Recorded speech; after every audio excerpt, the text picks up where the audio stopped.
Hi, in Christus reeks fokus ek lekker op hierdie spoortrapper metafoor en hierdie is die laaste beginsel. As jy sommer net spoor volg, beginsel nommer 5. En is net metafore, maar is lekker metafore vir die lewensreis. En die 5de een sê, as jy die spoor sou verloor, jy hardloop van spoor af, wat doen jy? En wat jy doen is, jy stop, jy roep tyd, jy konsolideer, jy reflekteer, jy speel met moontlikhede en jy skop terug. En hou in gedagte, jy was nou op die spoor, lekker vierkantig, jy het opgekyk en momentum geskep, jy het jou fokus behou, jy het die waarskynlike roetes gevolg, en skielik is daar niks voor jou nie, daar is net niks nie. Maar omdat jy onder druk is, en omdat jy altyd onder druk is in die lewe, is dit baie moeilik om tyd te roep. Mense in besighede kan nie tyd roep nie. In die samelewingsstrukture kan nie tyd roep nie. Dis net druk. En hoe meer ons druk, hoe meer gaan ons eintlik van spoor af, hoe swakker is die resultate, en hoe moeiliker gaan dit met die mens. So die kuns van mens wees, is om tyd te roep en te stop.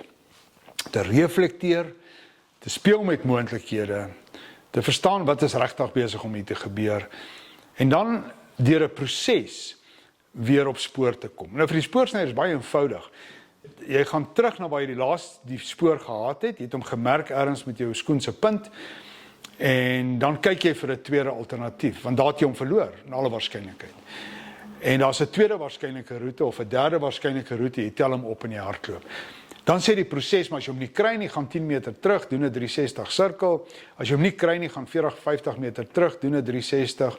As jy genoeg mense het wat saam met jou is, die een groep gaan linksom, ander groep regsom, ons kry mekaar daarvoor. Al hierdie goed is die proseswerk. So wat gebeur in 'n besigheid as jy van spoor af hardloop? Wel, jy roep tyd. En jou besigheidsproses wat lekker dinamies, siklies en deelnemend is, skop in. En jy speel met ander moontlikhede, of dit nou op strategiese vlak is, op die vlak van die operasionele plan, die vlak van uitvoering, die vlak van meet en pas, dit maak nie saak nie, jy moet tyd roep, jy moet kan aanpas. As jy nie kan aanpas nie, is jy nie in die spel van hierdie lewe nie. Die wêreld en besigheid, en wat in besigheid gebeur, is heeltemal te vinnig vir jou vandag. Alles is vinniger, en jy moet vinnig wees deur tyd te roep. Nou dit klink nou 'n vreemde paradoks. Inteendeel, dis so vreemd, dat ek sou wil argumenteer dat die ouens wat vandag die medaljes moet kry, anders as die soldaat wat dit kry wanneer hy braaf is, of wanneer hy lang diens gelewer het, die ouens wat die medaljes moet kry in besigheid, die ouens wat bereid is, en braaf genoeg is om tyd te roep, en te sê, wat ons hier doen, werk nie. Kan ons stop en reflekteer, en speel, met moontlikhede. Dieselfde geld natuurlik vir al jou mensprosesse, waar jy moet die mensdinamika rondom probleme oplos, konflik hanteer.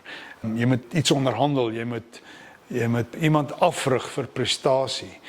Al hierdie prosesse vra vir die roep van tyd.